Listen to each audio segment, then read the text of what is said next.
Good afternoon, everyone. Welcome to our session 3 micro MBA at the Chester Business School. My name is Gözde Türktarhan. I am so happy to have all of you here today. I'm so excited to have the session 3 of micro MBA program.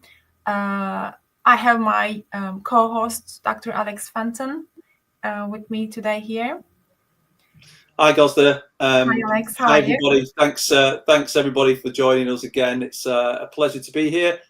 We've not got our co-host Trevor with us today because he's teaching on our MBA. I was doing a guest talk for him yesterday on using social media data on the MBA research methods module. So Trevor's deep in teaching today. So it's Gözde and I today, and we've got a fantastic guest speaker lined up for you today. But before we introduce our guest speaker, it's going to be Associate Professor Kirstie Simpson, who's also the Dean of Chester Business School. We're just going to do the usual, talking you through the latest relevant happenings at Chester, and welcoming everybody to this micro MBA session 3. Before we get started, Gözde, it's always nice to ask our audience to introduce themselves and tell us in the chat what country you're joining us from today, and we'll try and feature a few of those hellos onto the screen as well. So whilst we're waiting for people to put into the chat what country they come from, I just wanted to welcome you into this session and just remind you about the micro MBA and that it's coming from the University of Chester and from Chester Business School. We seem to be picking up lots of accolades and awards recently, Gözde, for our student support, and particularly around international and postgraduate and others. And the Times Higher Awards, Times Higher Education Awards, like the Oscars for universities, the Business School's been shortlisted again for Business School of the Year. Kirstie's going to be joining us in a little bit to tell us a little bit more about that. But it's been an amazing year, Gözde, hasn't it? Winning Business School of the Year North and being shortlisted again for Times High Awards and picking up the What Uni Awards around student support and postgrad study, etc. It's been incredible, Gözde, hasn't it? It's definitely incredible, and we are even getting bigger and bigger with the new programs within the University of Chester, new UG programs, new postgraduate programs, master programs, and we have more participants within micro MBA program from very diverse backgrounds. So we always say it's like good morning or good afternoon. Actually, so good afternoon for us, but good morning, good evening for our participants, because they are coming from very diverse background, very different countries. So I can see in the comments some of our participants today listening to us from Nigeria, from UK, from Chester. Very, very, very different and diverse background. And yes, so happy to have micro MBA participants here and new programs within the Chester Business School as well. Fantastic. Thanks, Gözde. Thanks everybody for joining us today. Rashmi's here from India, Anik Perno from Nigeria, and we've got people from Chester and various parts of the world as well. Great to see you, Anik Perno. Thank you very much for joining us. Okay, so just as well, before we start, we know that out of the over 400 people that registered for the micro MBA, around 80% of people are interested in further study at Chester. So just wanted to say a few words about that as well. I mean, another quite exciting thing that's been happening recently, we were down in London recently partnering up with a really famous one of the Indian Institutes of Management, Kozhikode, who ran their Globalising Indian Thought conclave. The first time outside of India, absolutely tremendous event. And we were invited to be a knowledge partner on that event. So you can see their press release about that. And our Dean, Kirstie, who will be joining us shortly, was joined a panel of business school deans talking about the future of higher education and the role in addressing global challenges. And I think that really, the fact that we've been invited to be a knowledge partner with such a prestigious Indian university and be part of these things, presenting sessions and presenting our research, I think really demonstrates our sort of global reputation and so forth as well. Equally, we're super excited. We're always looking to kind of bring on new programs. We've got obviously the new 2-year masters come along with a placement or a project, so you can really get stuck into that over 2 years. And we've got new programs coming on board, including international fashion and retail marketing, Gosta, of which you're the program leader. So tell us a bit about that. Yes, thank you, Alex. I'm so excited to be the program leader of this new program. I just want to introduce the program briefly. So this is MSc International Fashion and Retail Marketing program here at the University of Chester. This is 1-year full-time program, or you can opt for a 2-year format with a placement or dissertation for added flexibility. We are hosting this program by Chester Business School. And as Alex mentioned, Chester Business School recognized as the Business School of the Year by the Educate North Awards in 2024. So our business school located in Chester, near one of the UK's largest shopping centres. So the program offers excellent access to industry connections and real-world experiences. So why students need to choose this program? I just want to talk about briefly the content of the program. When they choose, they will benefit from industry connections with UK fashion and retail brands, providing access to real-life data and case studies, because within the modules, we will be providing real-life data and case studies from existing companies, which we are having partnership. Plus, the flexible structure allows students to tailor their learning experience with placement year or dissertation option. So they can choose to write a dissertation, or they can choose to have a placement year instead of writing a dissertation. The curriculum covers, as you see on the screen, curriculum covers essential topics such as omnichannel fashion and retail marketing communications. Sustainability is very important within these days. So sustainability and ethics in fashion and retail, and understanding digital customer is another important topic. So students will also gain insights to international fashion and retail consumer behavior and develop strong research skills through research methods. The entry requirements are written on the screen. I am so happy to be the program leader of this program. So if you have more questions, please feel free to reach me by email. My email address is written on the right of the screen. So happy to have this program, as we will be providing industry connections and flexible learning opportunities to students. It's brilliant, Gosta. Like I say, I think this is a super exciting program. I'm really excited. We've got this on board, and I think being in the northwest of England as well. If you think, I grew up in Lancashire, where the birth of the sort of textile and automation industry, and then obviously we've got a lot of the sort of digital fashion companies have really popped up and been quite pioneering in this part of the world. But it's just, I think, University of Chester, I mean, if we mention all the awards, but it is just, an excellent place, just absolutely beautiful city, as Kurt was saying in the last session. And the programs are just really excellent value for money. And that's whether you do the 1-year program or, as you say, the 2-year with the placement or project. But can you imagine doing a placement or a project on international fashion retail marketing, I'd love to do that. Yeah. So especially for international students, when they choose, if they choose a 2 years version of this program, so they are going to study for 2 years, and after their graduation, they will be able to work in the UK with the postgraduate visa. So they will. It's a great opportunity for them to gain a new degree in the UK, and also have working experience. So it's very, very important and unique experience for students. Brilliant. Okay, so back to the business in hand today on the micro MBA. So yeah, I think a couple of people are having connection issues there actually, but all seems all right at our end. I'm not sure if that might be on LinkedIn. I'm not sure, but yeah, just stick with us. And obviously, we've recorded this session onto the different platforms as well if there are any connectivity issues.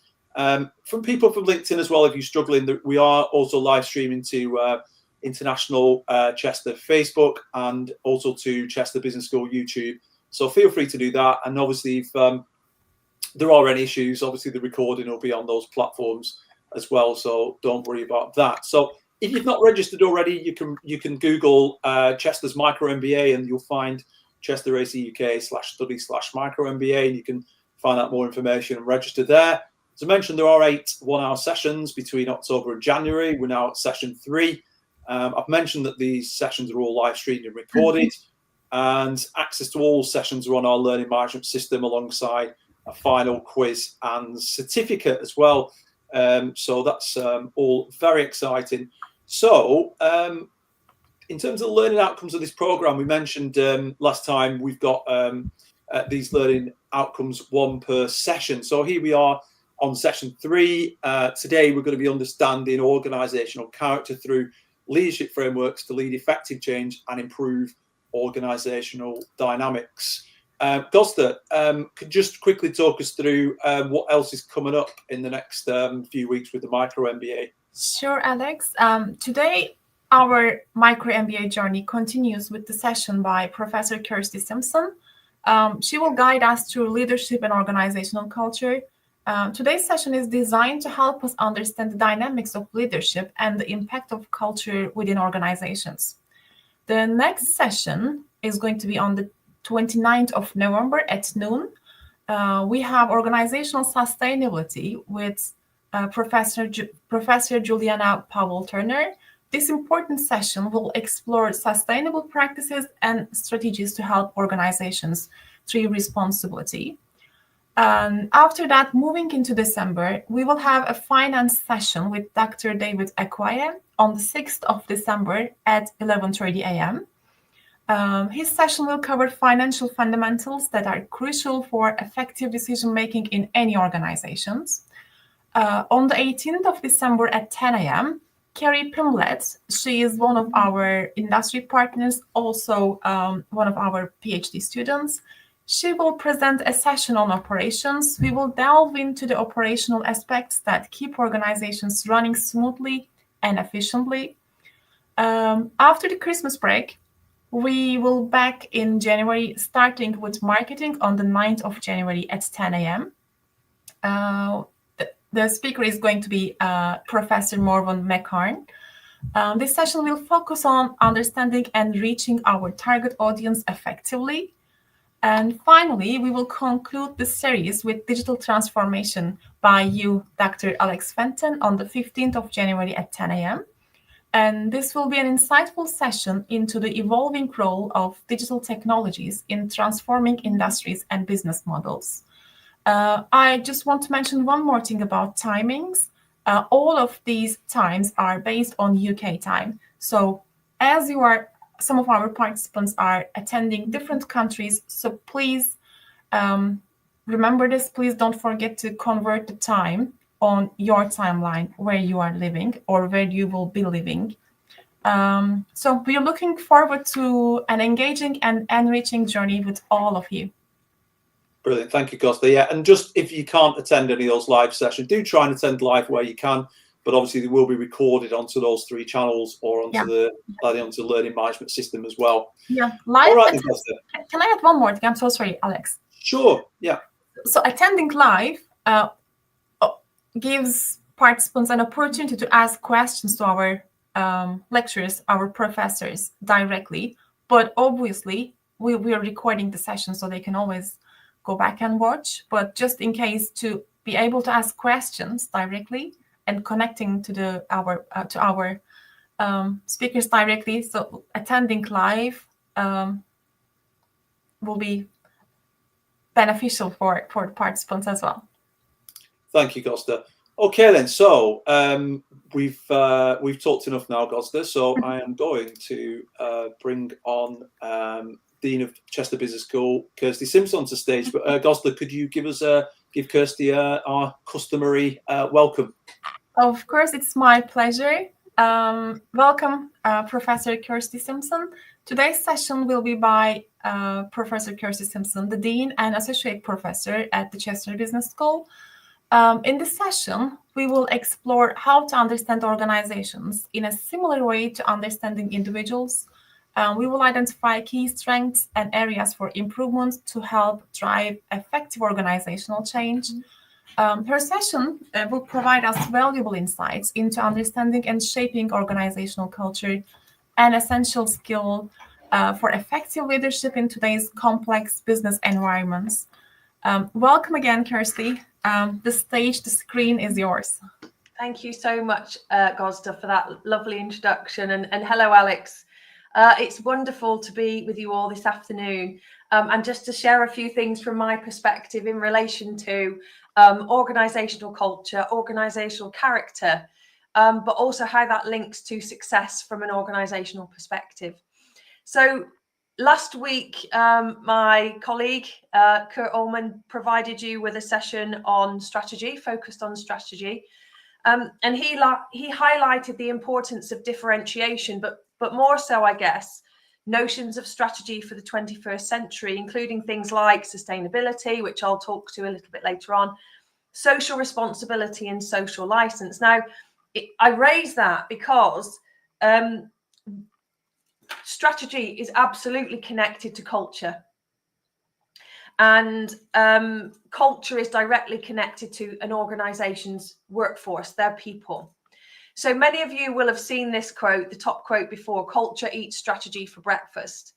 And it's been attributed to Peter Drucker for many years. But actually, when you actually look at the Drucker Institute, he never actually said it. But it is something that we talk about. And really, it's really saying no matter how persistent strategy is, culture overrides strategy. So if you don't have, you need strategy and you need the right culture, you need a strong culture in order for that strategy to be successful, which is really what Drucker actually said in the Wall Street Journal in 1991, where he said very specifically that culture, no matter how defined, is singularly persistent. And that's because culture is all about people. Organizations are about people, and organizations don't work without people.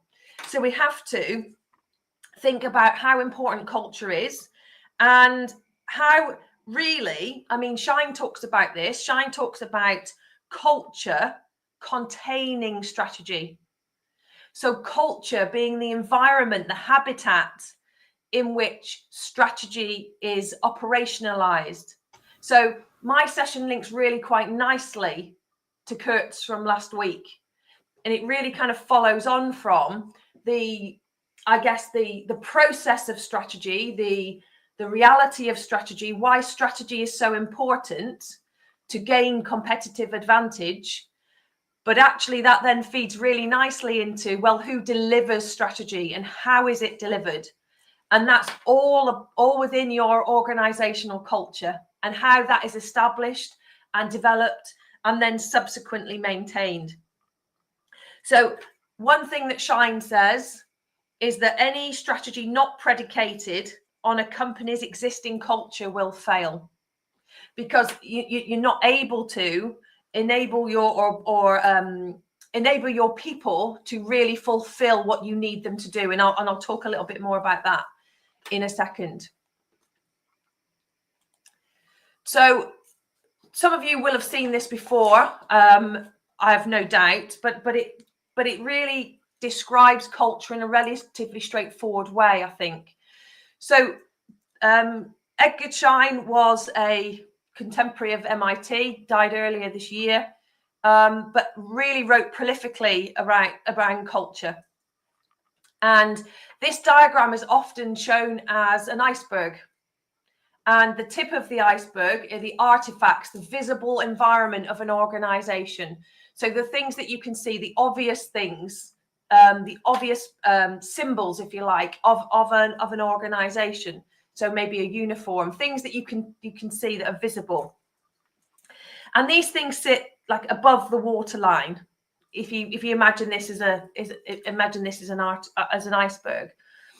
And so therefore, because it's visible from an academic perspective, it's easily seen and can be explored and examined because you can collect data about things that you can see. Just on the waterline, you've got this notion of espoused values. So these are really the reasons for why people might behave in a particular way and why there might be perceived differences between different parts of the same organization.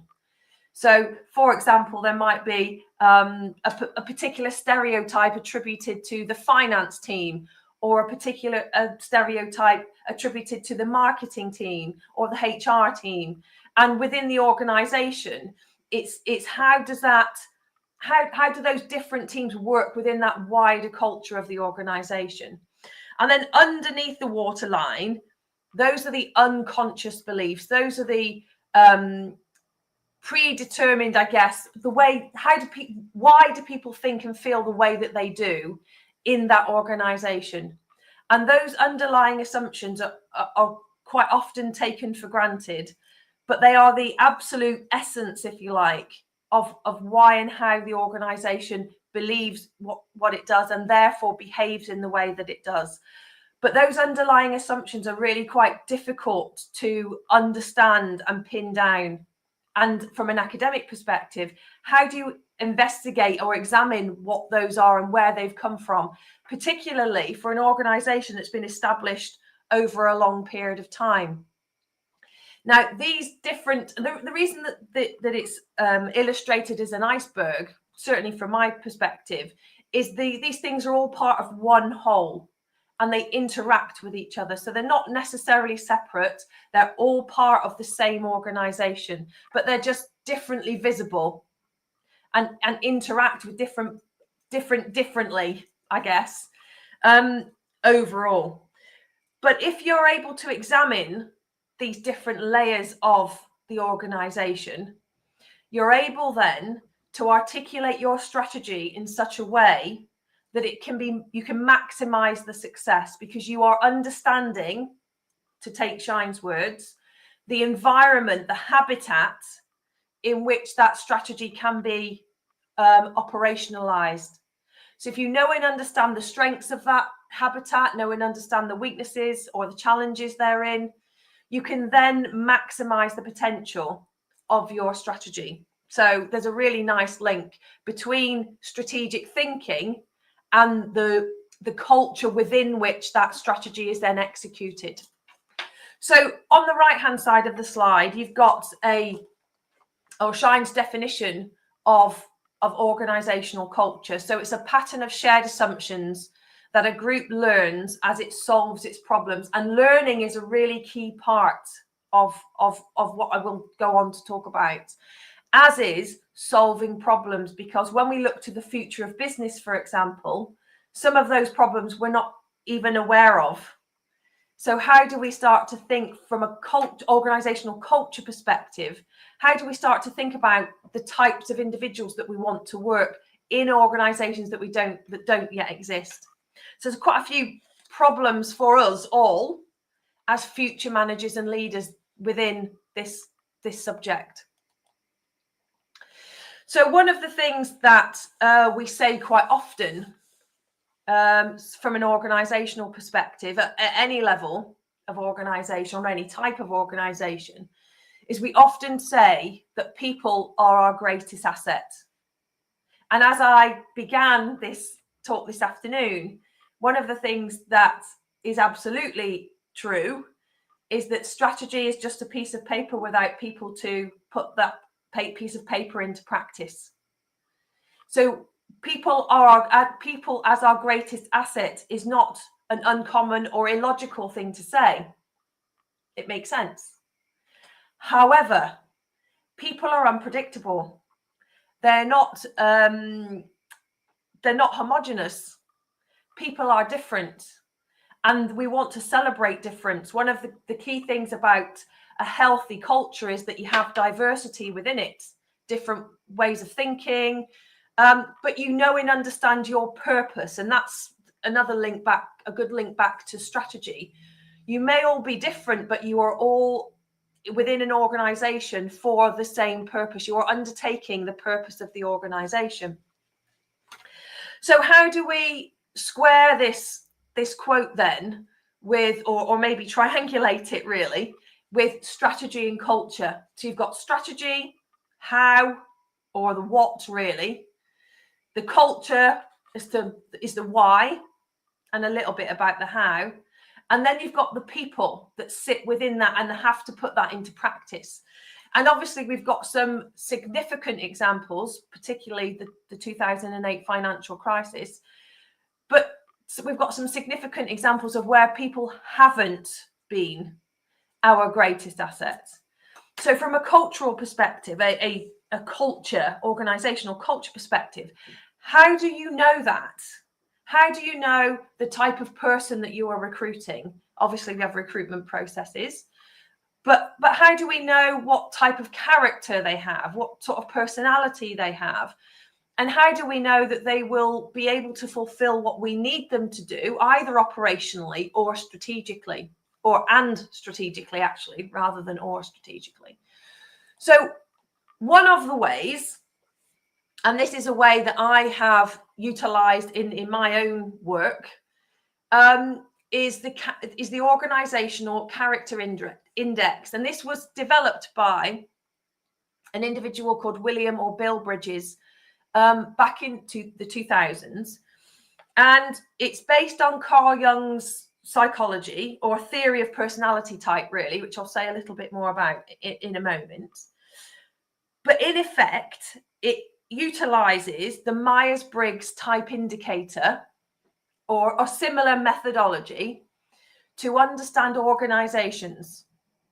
So why is that helpful? It's helpful because it enables organizations, managers and leaders to understand the tension between what people are and what the organization expects them to be.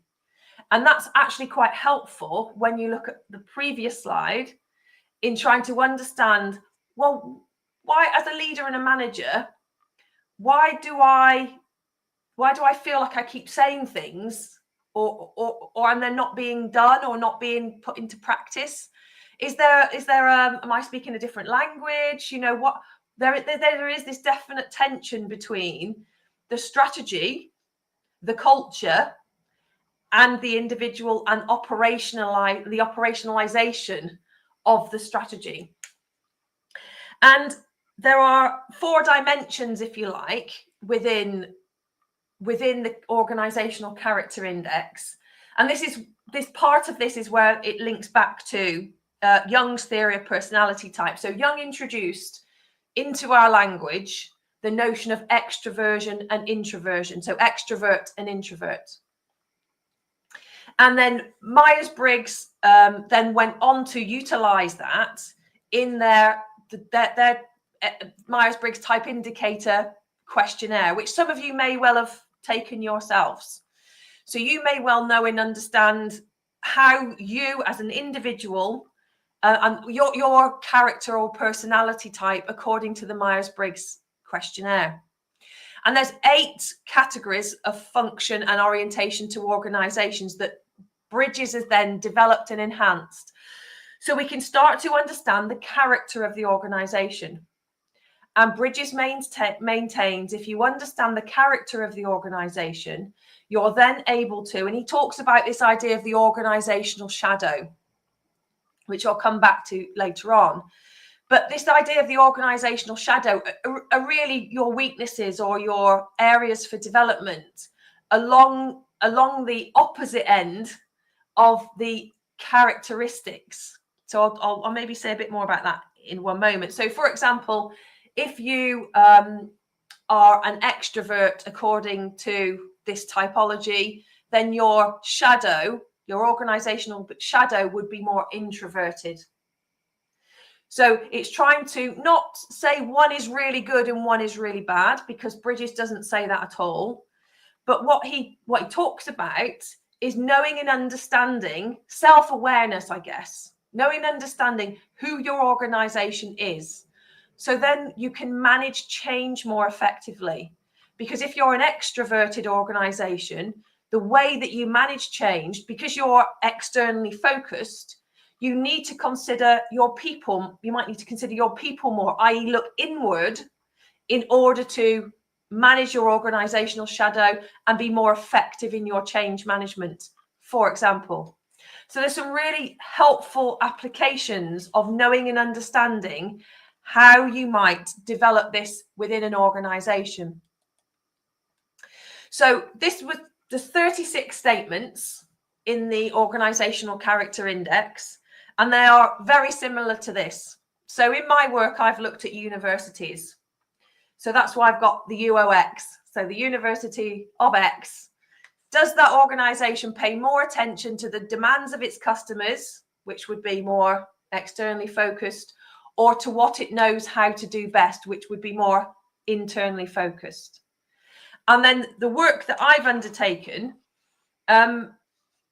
has focused on middle managers and the way in which they interpret those questions and how they align those questions to the work that they do and the work that they understand from a strategic perspective that the organization expects them to do. So in this particular instance, the individual can respond as follows. So it's a Likert scale 1 to 4. And you can either identify that you pay more attention to the demands of its customers, distinctly or usually, pay more attention to the demands of its customers somewhat or often. So they would be your extrovert responses, or 3 or 4 to know to what it knows how to do best somewhat or often, distinctly and usually. So that gets your continuum between extrovert at number 1 and introvert at number 4, and then the 2 spots in between. So there are 36 similar types of statements to that. And this is taken from the Myers-Briggs. So some of you will recognize the way in which, and the Organisational Character Index is the same in that it talks to the idea of extroversion, introversion. So that's the first letter. So there are 16 potential characters. Sensing and intuition, which is the second letter, which is S or N. You've got thinking and feeling, which is T or F. And then judging and perceiving, so J or P. So just in the same way that the Myers-Briggs talks to these 16 personality types, so the Organisational Character Index talks to these 16 organisational types. So Bridges hasn't adapted the Myers-Briggs, but he has used those same 4 pairs of opposing tendencies. So extroversion, introversion, for example. And what that's allowed him to do in his work, and then subsequently with mine, it's allowed me then to think about what or how can a university do with its middle managers to enable them to understand the strategic messages more explicitly, so that they're then able to facilitate change more effectively. So I've looked at a sample of 78 middle managers, And I've also interviewed senior managers. So one of the more, I guess, one of the more frequent responses is that universities tend to be ISTJ organizations. They're quite conservative. They're generally long established. They find it difficult to facilitate change because they're quite large organizations. And in the work that I've done, the most recent piece is there are 4 emerging themes that from a university perspective means that it's more difficult to facilitate change. And you'll notice that culture is one of those. So the 4 themes are on the screen there, and I've put a sort of a typical quote from the work that I've done underneath. So one of the challenges for universities, and again this links back to Kurt's session last week, is how to enable a very clear direction and strategy to be understood and operationalized across what is a very large not-for-profit organization. And that's so the way that public sector organizations work isn't generally commercial. So how do they enable some of that commercialized thinking, very clear sense of purpose and very strong sense of monitoring and evaluating the work that they do across a university, full stop? And then how do you communicate that and make sure that all individuals at whatever level of the organization are really clear about their role and therefore the way in which and the manner in which that should be put into practice? Again, this is about culture. Leadership and engagement. How do you make sure that you're always in front of problems, not trying to react to them? And then again, culture and work in practice. So really a lot of the things of 3, 2 and 1 are really all about culture too. They're about how you put things into practice and how you make people feel at work. So some of the lessons, I guess, that we could take from that as managers and leaders of the future are really recognizing that culture and leadership have long been connected. So we don't always talk about these things in as a something that's linked together.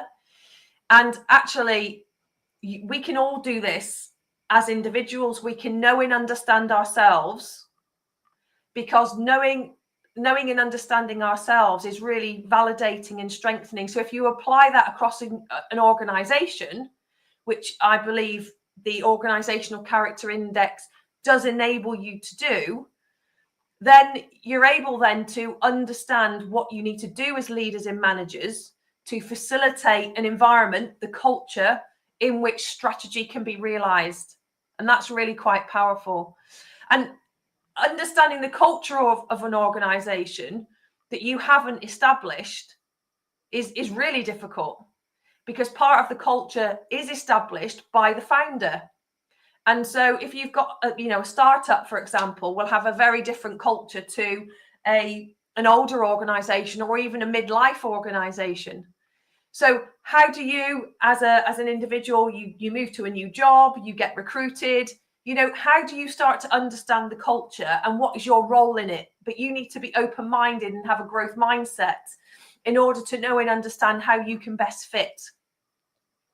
And then once you are in that leadership and management position, there is a real need to create strategy to enhance and maximize those organizational strengths. So if you're able to understand the character of the organization, particularly if you're not the founder of said organization, if you need to understand the character in order to understand and maximize impact. Because if you don't, you then get this, well, why are they not listening? Why are things not happening? And that's all connected to the people and the culture of the organization. And you will already know this, but change is really difficult. Change is super challenging.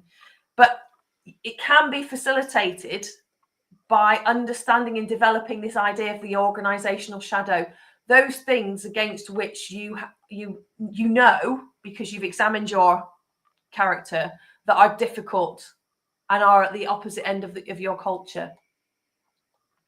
So I just wanted to say just a couple of things about the future of business, and then I will complete my talk. But we know that business is changing. Business continues to change. The use of AI technology, as I said right at the start, we are yet to develop organizations in that regard. We don't fully know the extent of what the shape of the workforce might look like, even in 5 or 10 years, certainly not in the course of, another 50 years. So all of that means people change, post-COVID, people have changed, attitudes have changed. We're still not fully back into the workplace. And all of that has changed organizational culture. It's changed the way people interact with each other. And that's significant. That is significant because people need to interact in order to develop trust, in order to develop relationships. And although diversity of thought can be different and should be different and can be challenging, it's got to be encouraged. So what tends to happen from an organizational culture perspective is we quite often recruit people that we feel aligned to rather than people that we feel challenged by. And so that's another thing that we might need to think about as we move forward and people become or remain more remote. So my final slide, I'll just leave you with this quote. I think I would maintain that organizations equal people. So notwithstanding technology and automation, we will still need people in organizations. And as leaders and managers, we've got a responsibility to enable, to empower our people. So in order to do that, we need workplaces that can facilitate, that can foster a really strong culture, like I said at the start, that enables the creation, the development, the sustaining, equally as important, of relationships, as Shine's expressed there. Because without those relationships, we need those relationships in order for organizations to thrive. So at that point, I probably will stop. Thank you so much. That's amazing, Kirstie. Thank you so much. So many talking points that I've written down. So many things there. But in the spirit of kind of paying more attention to our customers, I'd like to kind of encourage our attendees today to put the thoughts and questions in the chat. And in the meantime, Gosta, do you have any thoughts, questions for Kirstie on this before you abuse my co-host privilege? It was very useful and informative session. Thank you so much, Kirstie. When I was listening to your session, I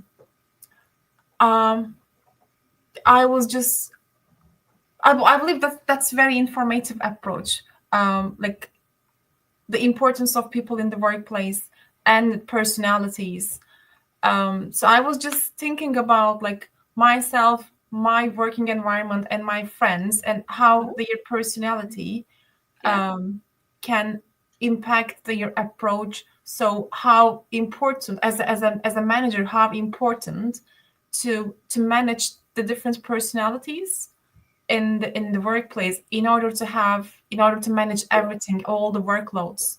And because some of us are more strong or like have more capabilities to do some particular things. So as a manager, it's so important to support our team by considering their personalities and their strengths. So weaknesses are also important. So I was just want to ask you one thing. Do you think it's so in according to our personalities, we have some strengths and some weaknesses.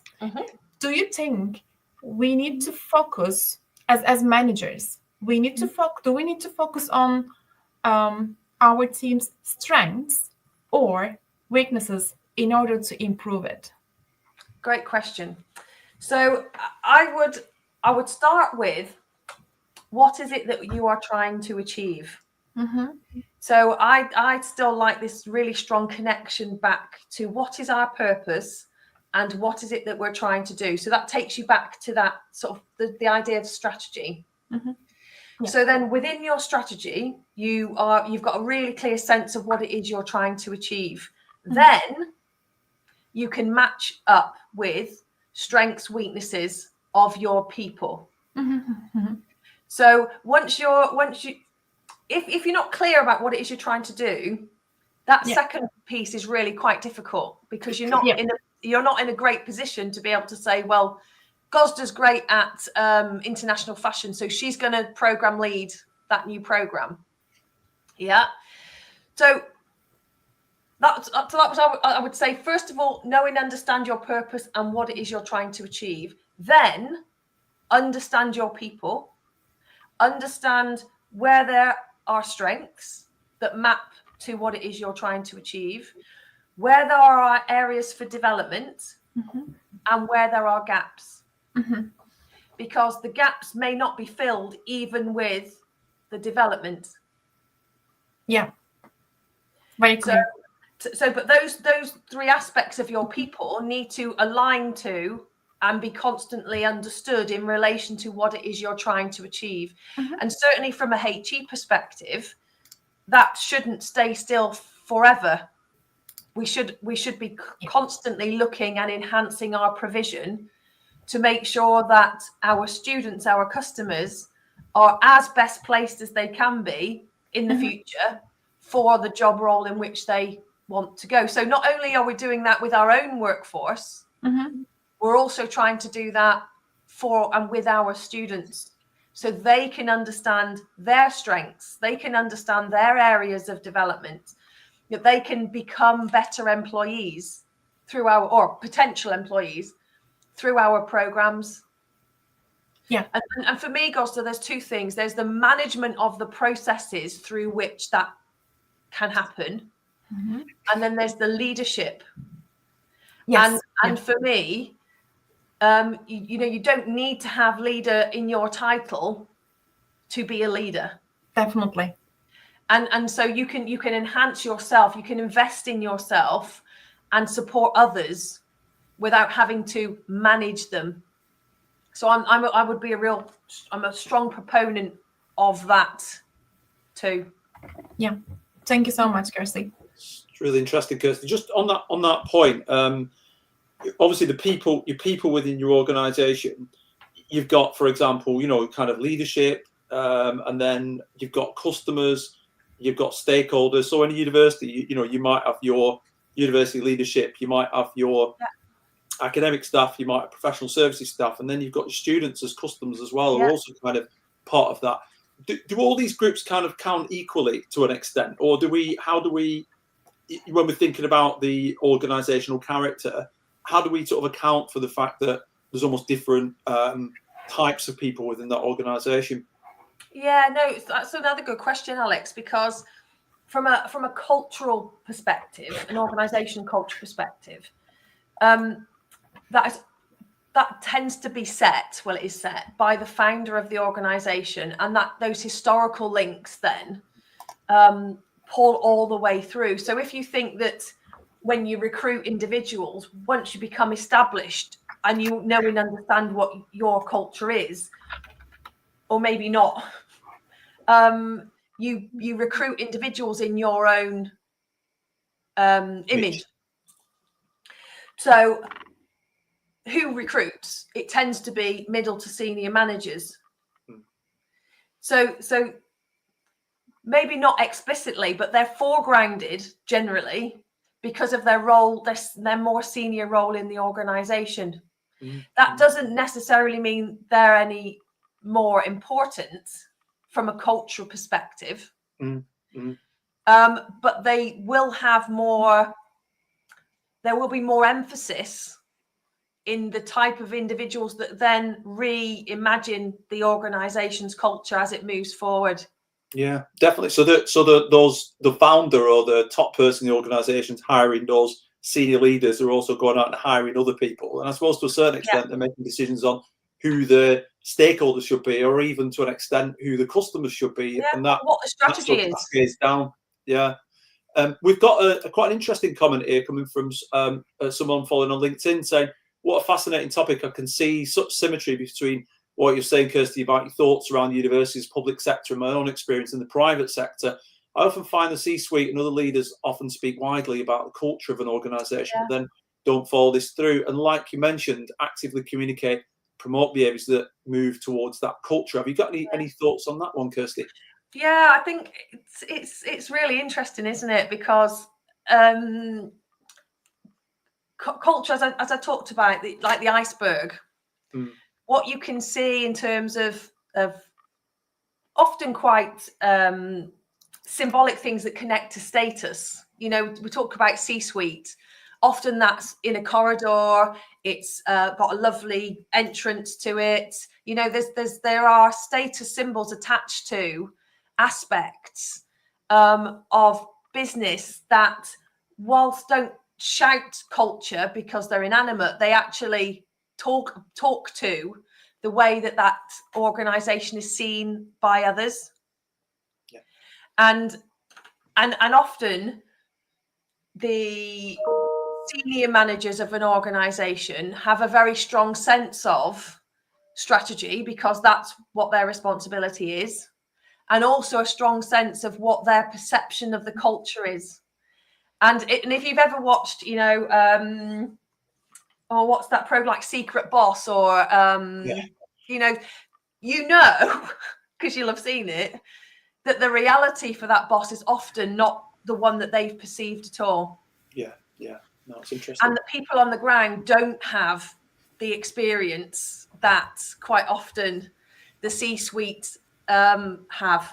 And you've got the hippo problem as well. I think some highest person's paid opinion and that the way that cascades down. But obviously, if you've been hired and paid by that person, then obviously it's difficult sometimes to challenge, isn't it?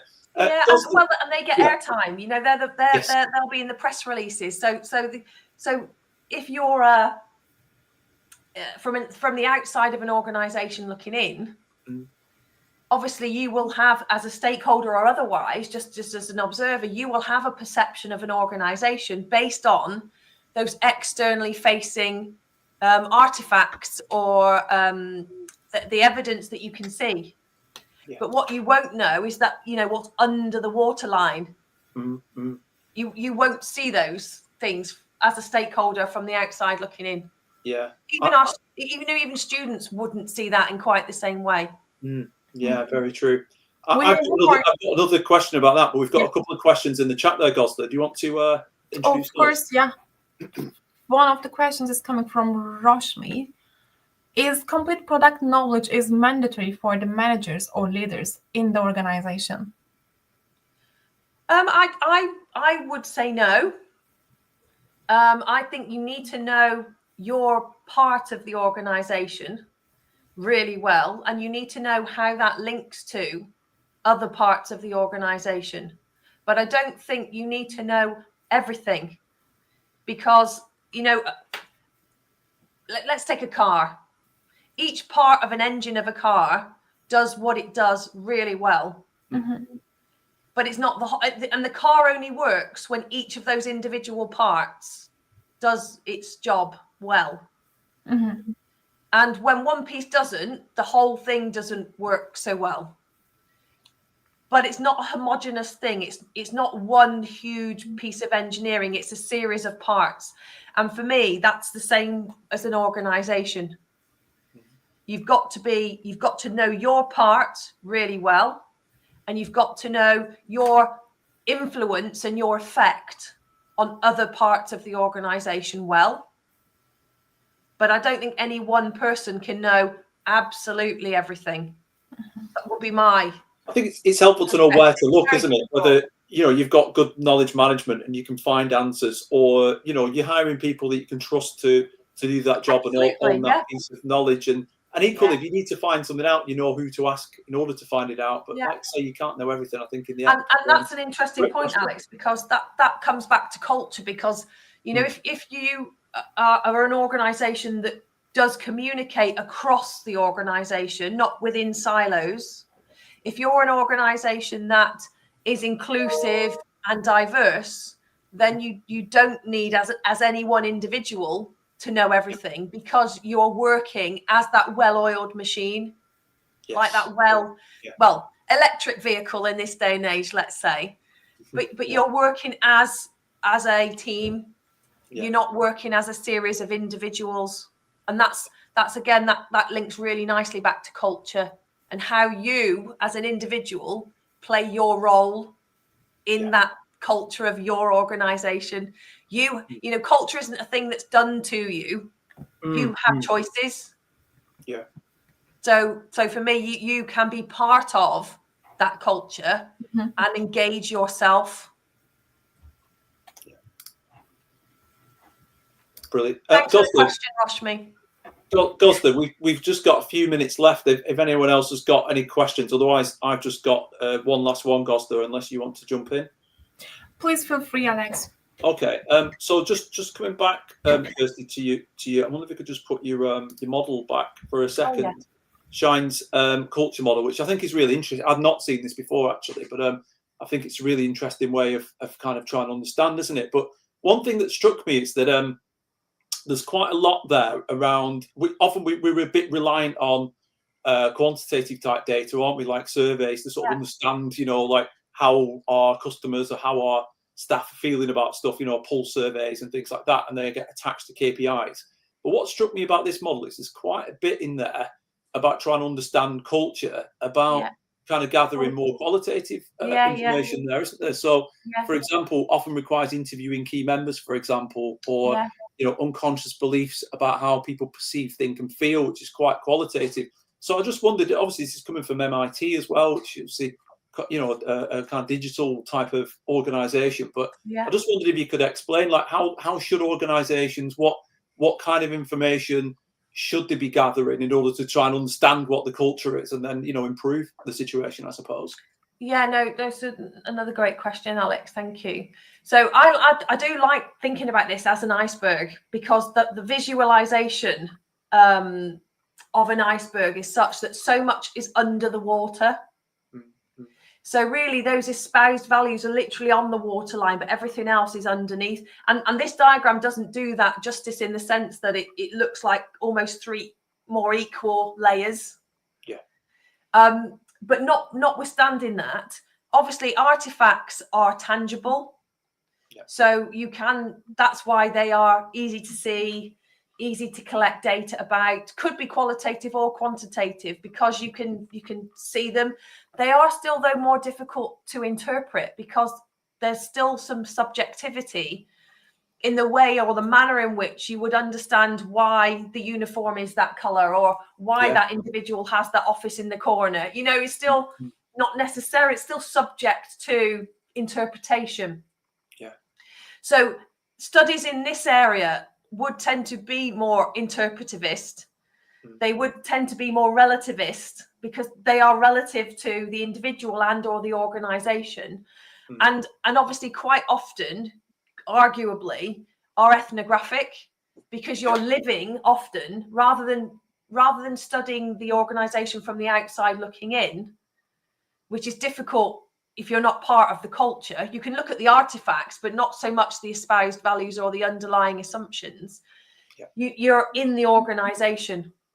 So the opportunity, therefore, from an organizational point of view, is to focus group. You know, do talk to people, basically. You know, talk to people about their experiences.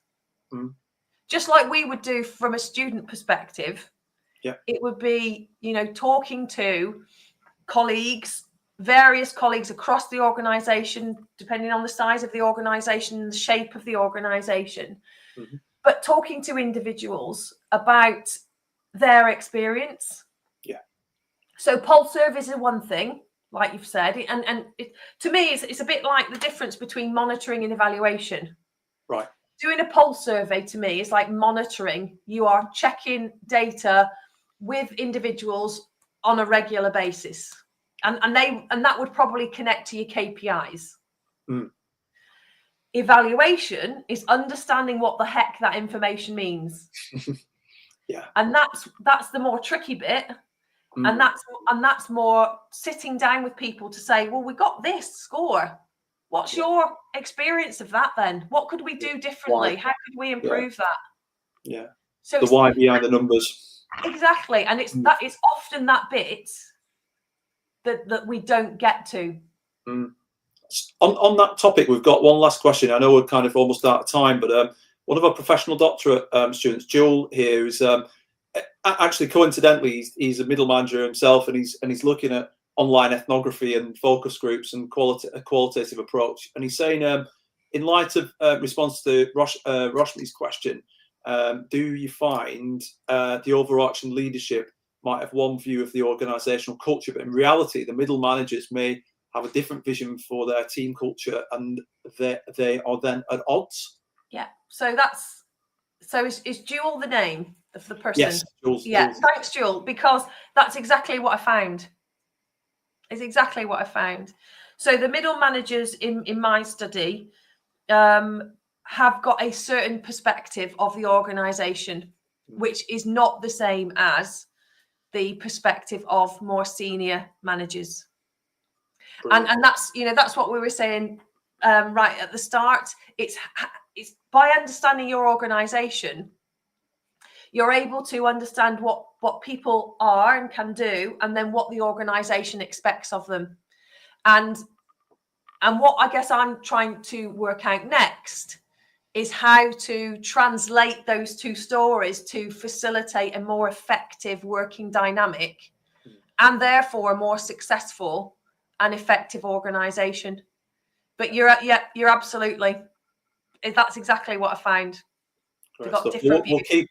We'll keep an eye on Jules' research and how that develops. He's using a sort of ethnography approach. Interested to have a look at it. Well. Yeah, fantastic. So, Gosda, I think that almost brings us to time. So, could you perhaps just talk us through this last bit, Gosda, and then we'll wrap up for today. Oh, of course. Thank you so much, first of all, Kirstie, for a very informative session. Welcome. Thank you to all our participants for their contribution, for amazing questions. You can register and to be informed about the coming sessions. You can follow our social media accounts. We are posting the coming sessions about micro MBA. So next session is going to be on 29th of November. 29th of November at noon. It's going to be session 4, focusing on organizational sustainability. This session will be led by Juliana Powell-Turner, the Associate Dean of Research and Innovation at the University of Chester. In her session, we will explore how organizations can balance growth with environmental and social responsibility. Again, this time, noon is going to be based on UK time. Please don't forget to convert the time according to where you live. Brilliant, Costa. Kirstie, thank you so much. Such a fascinating session, and we look forward to picking up on these topics as the weeks go on, and obviously outside of the micro MBA as well. So thank you so much, and thank you, Costa, for wonderful co-hosting, and to our audience there for some great questions. So thank you, everybody, and we'll see you next on the 29th of November. Thank you. No.